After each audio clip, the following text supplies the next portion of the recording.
Everyone, I hope you're doing well and have great plans for improvement in your home, and that you've begun your day with prayer to achieve all those responsibilities that you have. I'm Lydia Ruth, and I'm so glad to have you here at Homemaking Radio. I hope that you get a few things done while you listen. Of course, we know this isn't really radio, but it's designed for you to listen as you work. I love going to the videos to watch people make things, clean things, rearrange things, decorate, but it takes time to watch. So when I'm working, I like to listen to something, and I do have my favorites to listen to. You might too, but this might help you, inspire you a little bit. And it's also done for my descendants so that they'll have something to listen to and they'll know what I'm thinking. And this morning I have been up and got myself ready. My house is a shambles, and after I speak to you, I'm going to dig into it while I listen to maybe an audiobook. And so I thought I'd share something with you first.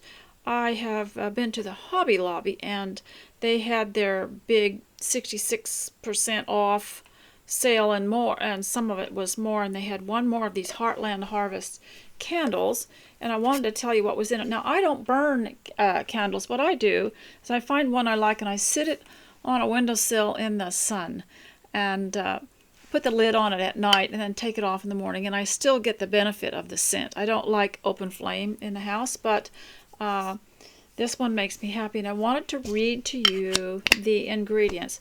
And you might be able to just make this in a little saucepan and heat it to refresh your house, maybe after you've cleaned it up and you've swept, and as the dust settles, you might like to smell something. I like to smell it as I work, but then again, I don't want to leave a burner on in the kitchen while I work, so I like this. And I'll tell you what's in it. You might have it. You might be able to put it in a little pan.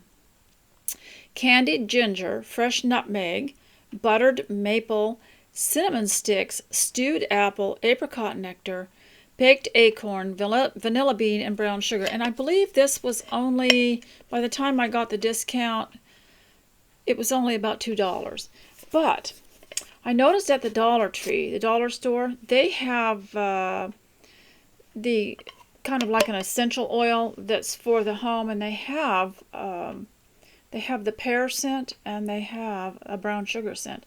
I'm wondering how that would work in maybe a little diffuser or something to replicate this. And but I am really enjoying it, and I really recommend it. I don't think you can even find it anymore.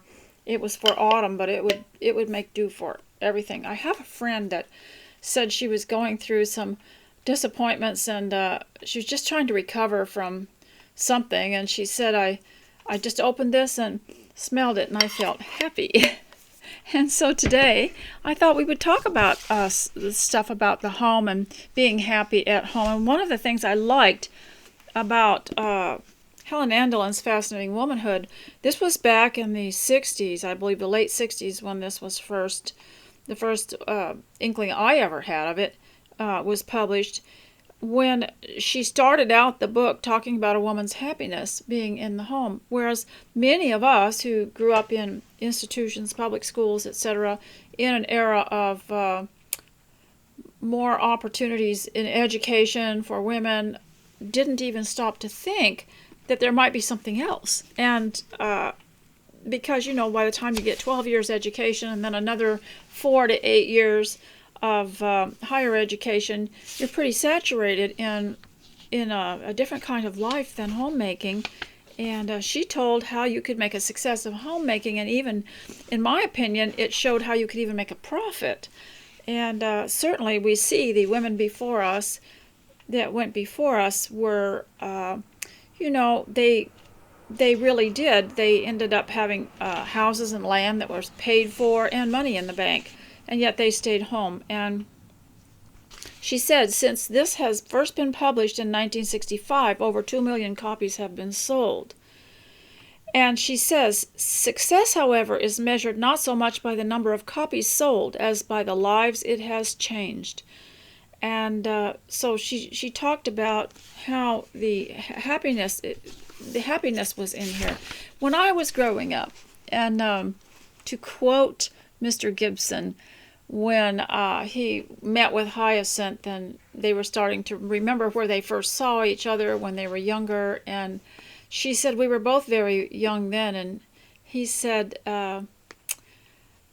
we were both much younger. She said, we were both much younger then. And we were both much younger when this was first published. And I didn't hear about it till later in my married life. But she talks about happiness in the home, and being happy with the homemaking and with what you had, the responsibilities that you had, and how to do it well. But many of us, even in the 50s, it's always idealized as such a great era, and for many people it was, but for many other people, our homes and homemaking was broadcast as drudgery. And she showed in this book how to make it enjoyable. And there were other things that came upon the scene around the same era.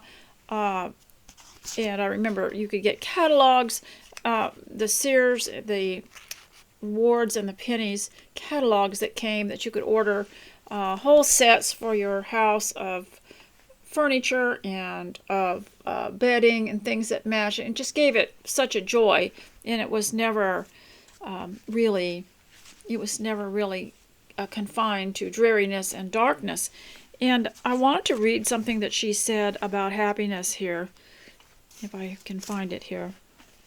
She had 2 chapters on happiness, and one was on inner happiness, and one was on, seeing if I can find it, was radiant happiness. Those were 2 different things. And of course, radiance, is like light. But inner happiness, she said, was a quality of spirit, a placid, sweet expression, a tranquility, and a quiet, good, calm spirit. Inner happiness can carry you through the turmoil of life with a calm stability. If you've got this old paperback, it's on page 195. It can carry you through the turmoil of life with calm stability. Your life will not necessarily be free of problems and disappointments, but you will have the power to face them with a spiritual calm. And my daughter and I were talking about this when they were here at the summer camp at the manse, and we were talking about how many times the stresses of life knock people down. It just makes them sick. They just go to bed. They just can't handle it, and how they don't have a tough skin, and they're not able to cope with it. It literally does them a lot of harm. And we were talking about this quality of inner happiness, that no matter what hit us when they were growing up in our lives, when they were at home, terrible, what people would think would be terrible disasters today would hit us, and loss of income, loss of family, loss of home, loss of and other disappointments, loss of jobs, things like that. And also maybe personal humiliation to discredit you, or that sort of thing that would knock people out today, because of this quality of a deep, abiding happiness. And we would always recover, because we knew that each other was a great gift from God, and that we were supposed to be a family, and that we were supposed to be home, and we were just enjoying our life so much, and trying to give each other some roots and some depth. And she talks about this, how no matter what the turmoil of life, you can approach it with a calm stability. And I do know people who from that era who would say, I always knew that things would recover and get better. Things don't stay the exact same all the time. It moves around, and life is part good and part bad. And so she talks about how you can avoid a lot of unhappiness by developing good characters, learning to overcome your weaknesses, perform your responsibilities, losing self-centeredness, and putting yourself in harmony with God's laws, God's eternal laws. And then she also, she connected this to homemaking in many ways, whereas if you have a meltdown when it's in chaos like mine is right now. I staged this little thing behind you. I'm really fooling you today, aren't I? And you would see it and just have a meltdown and say, I can't handle it. But if you look at it in little increments and just do a little bit, just do that much at a time, you'll find yourself getting happier as you clean it up. And of course, that's what I'm trying to do today. And I'm limiting myself to one room, but I might be able to do more, and hopefully I will. And so, Sidetracked Home Executives had something like this too, where they talked about how their lives were more peaceful and they weren't always looking for something out there, somewhere else, to give them relief. You know, you don't have to go out for coffee. You don't have to go out with a friend. You don't have to go shopping. You don't have to do anything. If you have deep inner happiness at home and you're busy making it orderly and presentable and useful to the people that you are with in the home. So I wanted to skip over that one and go over to, and the rest of it is really nice to read. Even if you don't believe in her approach to marriage here, and the relationship between the husband and the wife, maybe that, I've heard a lot of people, they get rankled by that part in the front, but at least read the character, the inner happiness, the radiant happiness, the good housekeeping section. At least read the feminine clothing, feminine dress, and read some of these other chapters. Don't just, and she even has a chapter on family finances. So she got it from the 6 little or 10 little booklets called The Secrets of Fascinating Women that one of the ladies here on the comments on my blog has been reading on YouTube, and you can go and listen to the original ones. And in listening to them, you can also see why Helen Anlin chose to revise it and publish it so that other people could have it. Sometimes the old books had kind of a wordiness in it that was hard to get through, and it's nice when someone revives it into an understandable novel like this. So she had radiant happiness as well. And she says, what is radiant happiness and how does it differ from happiness as taught earlier? Inner happiness must be earned by building your character, whereas radiant happiness is a voluntary quality, such as when you suddenly decide to smile. Remember, I read about Jane Austen in the previous video on how, I believe it was Mrs. Smith in Persuasion, that Anne would go and see, and she was all laid up in a chair, and she had poor health, but she was always cheerful, and that had to have been voluntary. It is a cheerfulness, a laughter, singing, joyfulness, smiles, bright eyes, sparkle, vivacity, enthusiasm, optimism, a sense of humor, a sunny disposition, the power to lift the spirits of others. It's a way of forgetting your circumstances. So it's different. It's more of an outer show of cheerfulness, which is also very necessary. I'm going to read soon about, I'm just going to put this away here, about what Brian Kozlowski said about it in his book, The Jane Austen Diet, which is a lifestyle diet, where he talked about happiness, and it's from the mind-body connection, health and happiness. He said, Eleanor does it extraordinarily well in Sense and Sensibility. Her mental composure is legendary, so calm, so cheerful, even in the face of relentless adversity. And I did want to show you my teacup before I go. That kind of goes with this fabric. I just love it when I can match up a fabric with a teacup.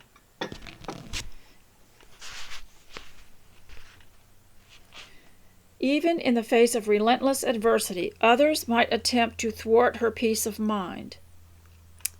But Eleanor knows how to govern her feelings and recovers from the bad news within seconds. Did you ever wonder why back in Regency times or Victorian times people were so, I guess you would call it stable, where you couldn't, you couldn't push them over with a feather. You could, like you can today. You couldn't crush them because they had a certain inner dignity, an inner assurance of who they were, and so someone could be insulted and they would not insult back. They would just be very dignified and calm. But today, you'll find people who cannot take any little bit of stress, and I believe we could build up a resistance to it by what we called before simple things. Having a routine first thing in the morning, making sure you've prayed. So when trouble comes upon you, you'll think to yourself, well, I got up and I prayed and I drank my water and I did my exercises and I cleaned up the kitchen. That's enough to be happy about and dignified about. You can't knock me over with what you say. And I'm just, grabbing some silly illustration that has no relation to anything, but just to show you. It says, Eleanor knows how to govern her feelings and recovers from the bad news within seconds.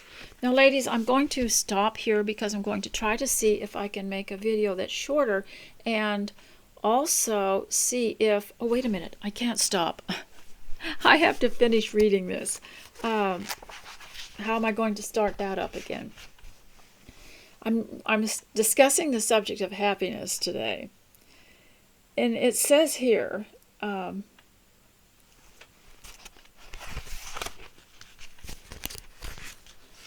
when Eleanor isn't practicing self-composure herself, she's reminding everyone else to do it. She says, be composed, pray, be composed. And pray was a different meaning of the word pray. It wasn't like, like when we pray to God. It was pray. It was an imploring word. So her heart would sink within her, but then she would compose herself. Let's see if we can do that. Wouldn't it be interesting to have role playing? I have a friend that role plays with me on the phone, and we interchange maybe experiences with situations like, let's say, impertinent questions, like I was talking about one time. Okay, well, let's role play that. What time did you get up this morning? How much did you pay for that dress? How are you having? What kind of health problems are you having? Or just things that we would feel like we didn't want to talk about, and we would role play it to each other and learn how to make remarks back to put a stop to it. Wouldn't it be interesting to role play this happiness thing? Like it says that her success was speedy recovery, even though her heart sunk within her. We wouldn't have wanted to know, and neither would we wouldn't have wanted anyone to know, and even our parents and grandparents, if they'd suffered a great disappointment, would not want, it would embarrass them terribly to have it exposed, or for anyone to even offer sympathy sometimes, because we want to portray a good influence on people, not an influence where something bad was always happening to you, and especially in the cause of Christ, because we don't want to discredit our faith. We don't want to discredit the Word of God. We don't want to discredit the book that we are following. We don't want to discredit the other saved people around us by always falling into calamity, or by having things spread about us that's always bad, or that sort of thing. So that even, I was telling my son that even if a man lost his job, you rarely would hear about it except if someone knew about the company failing or something like that. And then these men were always ready to do anything because they did not want to be in a category of not working or not having a job. They'd just go on to something else. They were just like a child playing with blocks. If somebody took his blocks away, he'd move away and go find something else, to do. And they didn't want sympathy, and they didn't want charity. It embarrassed them terribly to have charity. And I was telling my son about this concept, and it's hard for people today to understand that, but they had a certain dignity and they had peace of mind.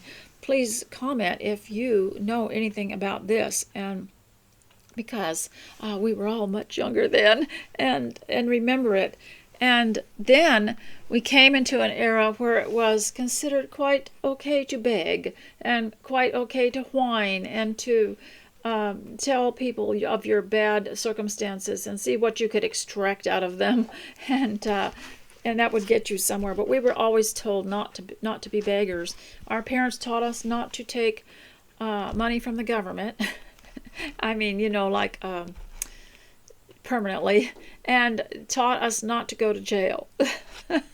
So they in that era, parents were quite proud of the fact that none of their children had been incarcerated or had ever been on the they called it on the dole or anything. And they would show pictures of their families when the children were little and say, this is just amazing. This was at a time when my husband didn't have a job. Look how well dressed we already were. And yet you would dress up if you went to church, even if you didn't have a job or your father didn't have a job or you'd lost your home or something like that. You never wanted to appear in any way oppressed or unsuccessful. And I don't know what has happened to that. It's just so sad, isn't it, that even the ones that are doing well don't want anyone to know and aren't happy about it. But it says, her heart sank within her, but she struggled resolutely against the oppression of her feelings.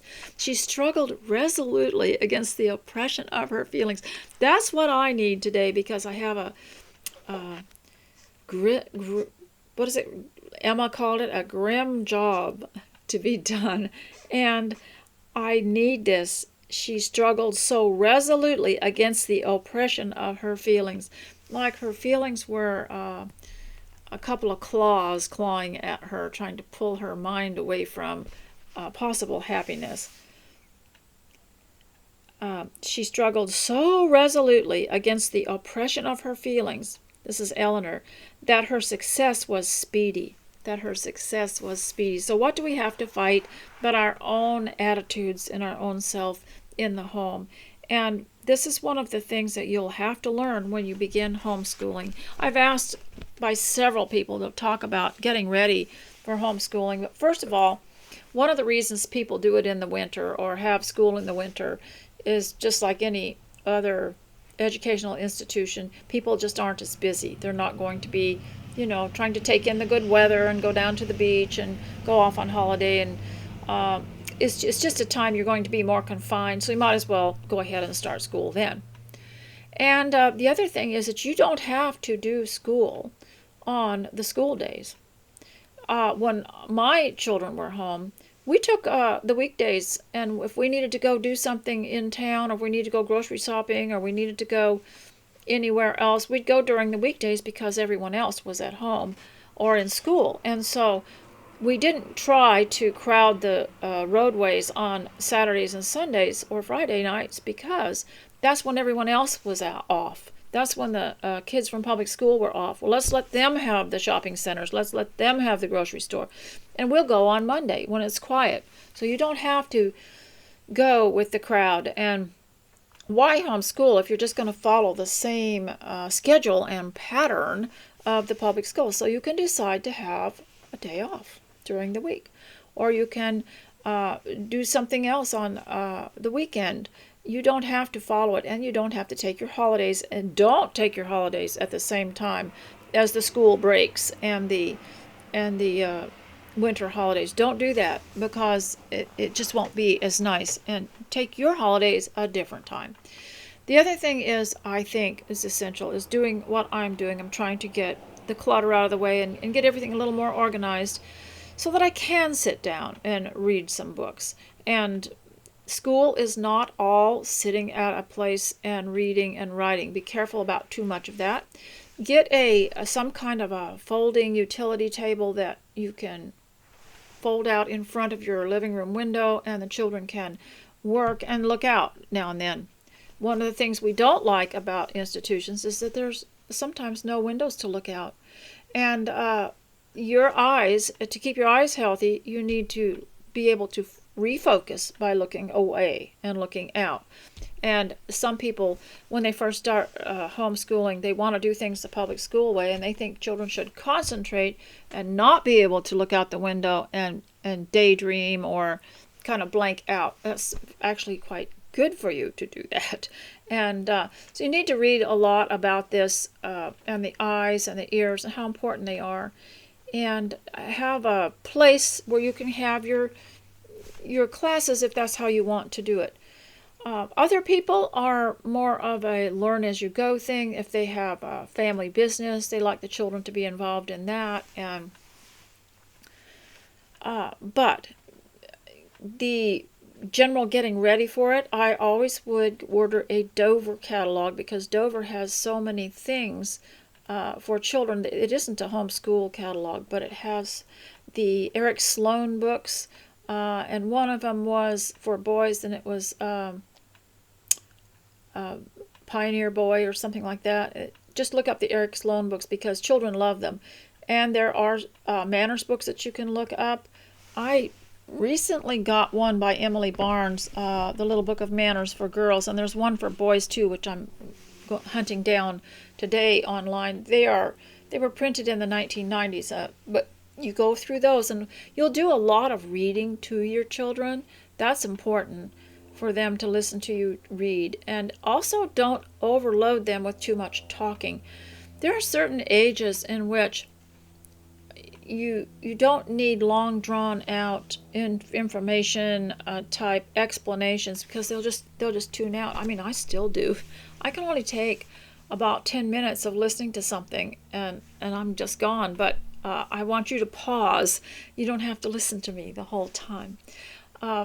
For instance, if you use simple answers, and this is the way we do it, this is how we do it, and especially if you're dealing with someone who questions everything that you do, this is the way it works, this is the way we do it, yes, no, yes, you can do that, no, you can't do that, and don't go on and on about long explanations to children of a certain age. They say between the ages of 3 and 5, and between the ages of something like 11 and 15 or something. I mean, I'm not sure, but it was keep your answers simple and make it easy for them to cooperate with you. Make it easy for them. Do what you can to make it easy for them to enjoy homeschool. Order books that have an interesting aspect to them, and they don't have to be actual curriculum homeschool books to learn from them. And you can, if you're new, you could start out by ordering a boxed curriculum. It'll give you a history book, it'll give you a science book, and the children always love it, but it also give you a start and an idea how this goes, how this works, is to get a boxed curriculum. Becca was the one that I used at first, but then after that I started reaching out and getting a dip of this and a dab of that. I just did an eclectic collection of things, and then one year I let them all go through the Dover catalog and order whatever they wanted. And they ordered nutrition books, they ordered gardening books, they ordered storybooks, reading books, anything that they wanted, and just spent so much money on that, and to me it was worth it. And music books. And then spend only a small amount of time at the actual table with close-up work, reading and writing. We're not trying to make 8-hour-a-day office workers out of these children. They have to be able to live a normal life. And many people don't know what a normal life is because they grew up in offices and they grew up in institutions, and they don't know what it's like not to be institutionalized. So it is an adjustment for people who haven't grown up that way. And then, of course, start your day out with prayer. Ask the children also to pray for you and to pray for themselves that they will have great success and achieve what you want. And tell them what you want to achieve. I'd like you to know how to read and write smoothly, fluently. And I'd like you to understand what you read, and I'd like what you read to benefit your life in some way, for you to be able to use it in some way, either through with conversation or a knowledge that you might need someday, a skill you might need. And also teach them how, first thing in the morning, one of the wonderful things about homeschooling is in the morning, they wake up with the sun, not with an alarm clock, and then their bodies are going to be fully restored. And let them sleep as long as they can. eventually their bodies will adjust and they won't be sleeping as longer than you think's necessary. But I think that the idea that you have to get up really, really early for the school system has done our bodies a great deal of harm. And many people seem to be still recovering from that. It's important to get all the sleep you need and to go. One of my children decided to try not using electricity at night. So as soon as it got dark, well, they just used their little lead light candles and got ready and went to bed to see if it would help them, because the electric lights late at night encourage kids to stay up late, and even using their phones and stuff encourage them to stay up later because there's light. But if there was no light, you know what they'd be doing? They'd be doing what we did on the homestead. We'd get under the covers and we would whisper and talk and make up stories till we fell asleep. And you could hear our parents downstairs saying, "You kids, go to sleep. Be quiet. Go to sleep." And we'd just be quiet for a while, and then we'd start up again, And so no alarm clocks and no worry. Let's do homeschooling without worry and pressure. And I asked a girl once, she had spent a few years in public school before her parents decided to homeschool her. I said, "What was that like for you?" And she said, "Push, push, push, push, push." She just felt pushed. Now it's time to put your pencils down. Now it's time to get up and go over here. Now get out this book and get out that book. And of course, none of us know any other way. If that's been embedded in us, we don't know any other way. But what we want to do is to be kind and loving in learning, to be kind and loving, and not to do it, strive not to do it the way the government does it. Government schools, all public schools are government schools. You could go from state to state thinking you're going to get a different public school that's going to be better than the one in the town that you're in, but they're all under the same rules and the same curriculums and the same things and the same schedules. And so then I would say, first of all, clean your house, get it the way you want it, get the children engaged to help and be encouraging and appreciate them, appreciate their help, and don't treat them like you're taking them for granted. They're not going to be there for long. At first, when you're young, it seems like it's forever that the children are with you. It just seems like forever. But after they're gone, you'll say to yourself, "It just went so fast. It went too fast. I'm not finished. I'm not ready to quit." And if you've had, like I grew up in a large family, and the older children were always gone first, but mother always had 2 or 3 younger ones at home. And but even then, appreciate them. And the other thing is, besides getting your house ready, getting the curriculum ready, I'd say order all your curriculum first, all the things you want first. Get nice things. Get the best. Get the wonderful thing about homeschooling is the books are usually new that you get. Nobody else's mitts have been on them. And you can also get a beautiful writing materials and take the writing seriously. And you could also start a big book with like a ring binder, and start adding all the pages up of things they've done, so that over the years they can go back to the beginning and see what progress they have made. And so I would suggest you get an ABECA catalog and go and order. Sometimes they'll offer a box of materials, or you can go online and find out some really good. Any curriculum you have will have some bias in it or something in it that maybe you won't agree with, but it'll generally be more wholesome and more truthful. And so then, of course, I've talked to many women who've already homeschooled their children and asked them what they would do different. And they always say, I would just have them spend more time at home. We would do more things together and make more things. For myself, I wished I had more paintings by my children that were hanging on the wall framed. I wished I'd thought about that. I never thought, oh, they're going to grow up and leave home and they'll be busy and they won't get to do that again. And also other things that they made. I wished I had more of those. And so you should also include in your curriculum a kit or a craft of some kind for the boys and for the girls, something that they can make. And especially over the winter time, you might want to include several of those things. As now you've finished your reading, let's get out your kit and work on this.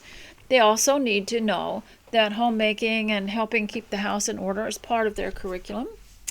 And there are so many things that you can do. You can create programs for yourself and order them each a manners book. And then the other thing is to make sure that their play is constructive. And you don't have to school them from 9 o'clock in the morning till 3 in the afternoon. Sometimes only an hour or two it will do. And just because they're sitting in a classroom in a school does not mean they have absorbed 5 hours worth, that they have absorbed it. They've probably tuned out some of it. And so at least if you have them there for an hour, it's going to count. And it's going to mean something that's going to be good. Have a talk with your children what you want to achieve. I want your life to be meaningful. I want the things that you read to have a purpose. I'm not just trying to get you through 12 years of school and you get a diploma at the end. I want it to mean something to you. So every moment will count. And then you can teach them how to journal, so they can journal what they did. And at the end of the day, you can ask them what all happened during the day and go over it with them so that they don't forget. Sometimes one day just kind of moves in with the other and they forget. But you can create your own celebrations, your own holidays, your own interests. One time we decided we were just going to have a historical day. So we, dressed up in costume and we read, certain books and poems and things from the era. Everybody can do anything they want. There may be books you can get on how to do that. Don't worry about planning out everything. Just take something and start reading it. You can learn. If all you had was the first verse in the Bible, in the beginning God created the heavens and the earth, you can create an entire curriculum out of that. Because what's the difference between the beginning and the end? What is a beginning? And how do you start something? And then you go on to created, and what created means. You can use it for spelling. You can use it for grammar, on how there's a subject and a verb and a predicate and a verb, and there's adverbs and there's adjectives and there's nouns. And you can do that with the first verse of the Bible. You can do many different things with the first verse of the Bible, and you can find that online, I believe. It was a great scientific discovery, the first verse of the Bible. Time and energy and space was all in that verse. So if that's all you had, but you could do a beautiful piece of handwriting with it, and you can do art around it, because what is the heavens and the earth? It's just beautiful art, the sky and the land, and you can do a beautiful piece of artwork. And you can do so much with so little for your curriculum if you don't have a curriculum. If you do get a boxed curriculum that has all these different books in it, don't think that you have to reach a certain chapter by a certain date and that you have to fill in all the questions and answers. You really don't have to do that. The trouble with some of these question and answers at the end of chapters is sometimes they give the child the belief that as long as you can answer those questions, that's enough. And what you want them to do is absorb a lot of things in what they have read and to think about it, not just for the purpose of answering the questions, and that there's more to it, that it has something to do with life and reality and happiness. And I really think that basically if you love them and you're sitting next to them on the couch with one of them on each side of you, and you've got a book you're reading to them and it's part of their schooling, they're just going to be so much happier. And also have your quiet time. I would say after lunch, between maybe 1 or 2 or 1 and 1:30, they each get something and go be quiet somewhere. And a lot of the times you'll forget about them, and they will either fall asleep or they enjoying it so much they don't want to get up. But I think that's all I have to say on that subject today. And also wanted to talk to you about passing on your values visually. If you get around your descendants, and there are a lot of them, they're all talking, there's a lot of noise, and they all want to tell you something, but here you are with all the experience, and you'd like to maybe share something you've just learned. I would say that probably they're not going to absorb it if there's just too much going on. To pass your values on visually, and that would be, like for homeschooling, encourage them to get up and go into the bathroom, spend a certain amount of time in there, and tell them the routine of how to take care of themselves, how to get the shower, how to dress, how to comb their hair, how to brush their teeth, how to clean the sink afterwards, and to think about it, not be in a hurry. And that is one of the things that we're trying to avoid, because in all the institutions, including work, it's hurry, hurry, hurry, rush, rush, rush, do this at this time and do this at that time, which works for business. But for the development of a child's body and brain, we want them to be mindful of what they're doing, so that you could ask them, where did you put the whatever? And they saw themselves doing it, and they know where it is. Teach them how to fold a towel afterwards, take care of their things, put their laundry in the right place, and spend some time in the morning. And that can be part of their caregiving, their self-care. And one of the greatest contributions a member of the family can make is to take care of their own possessions and take care of themselves, because it takes the burden off of other people and makes you pleasant to be around.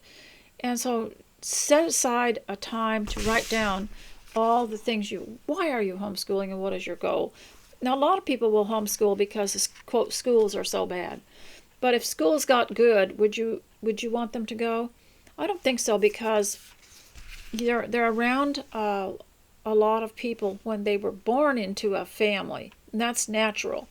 And I think that you still have the problem of somehow replacing the authority of the parents with the authority of all the experts over there. And by the end of the day, a child has been under so many authorities. He's been under several types of teachers. He's been under a principal. He's been under a bus driver. He's been under a sports leader. He's been under this and that and the other thing. And it's all these different authorities. And so by the time he gets home, he's just going to choose the one that's easier for him to deal with. And it might not recognize the ultimate authority of his parents.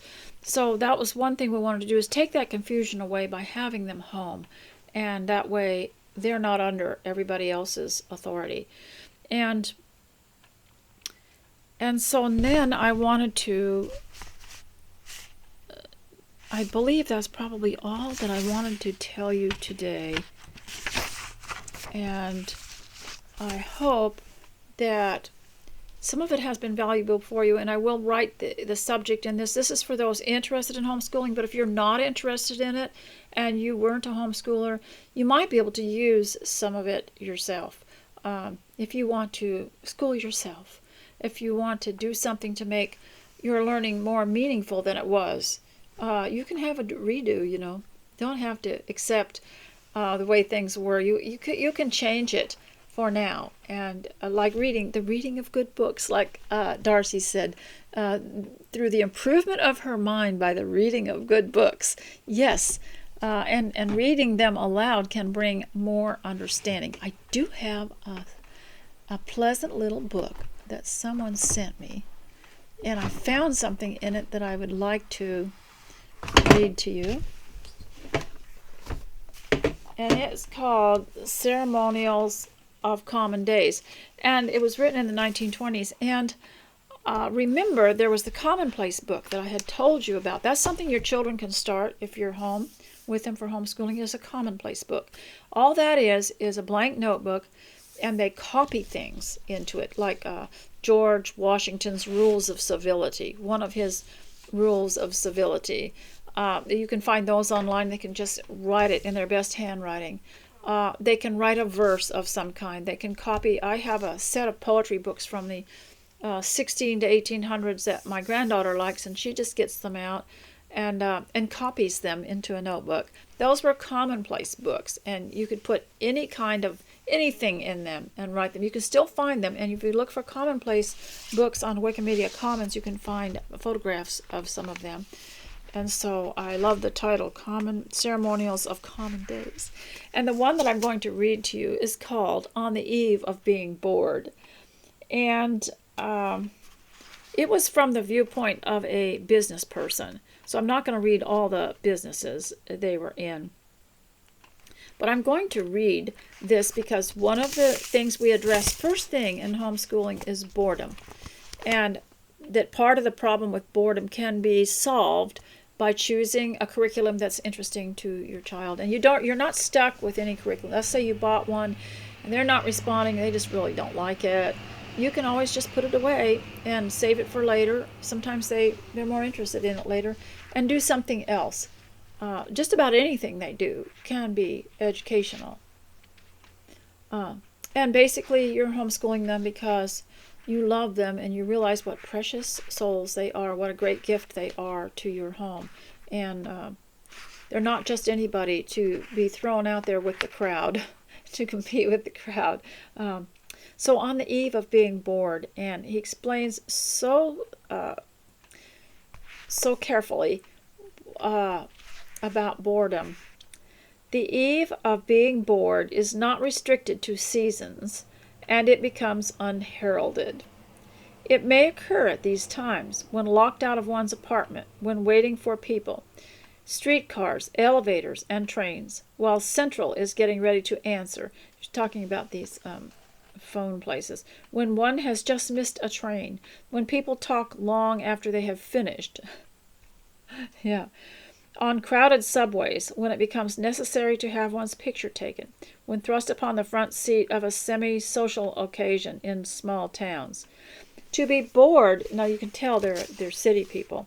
So, but even the country kids can become bored, and it's not all that bad for them. They can sit on top of a haystack and chew a piece of hay and just let their minds go fallow. It's not that bad. To be bored is a mark of intellectual laziness. This is what we believed when we were growing up. If we were bored, our mother had plenty of work for us, so we knew better than to complain.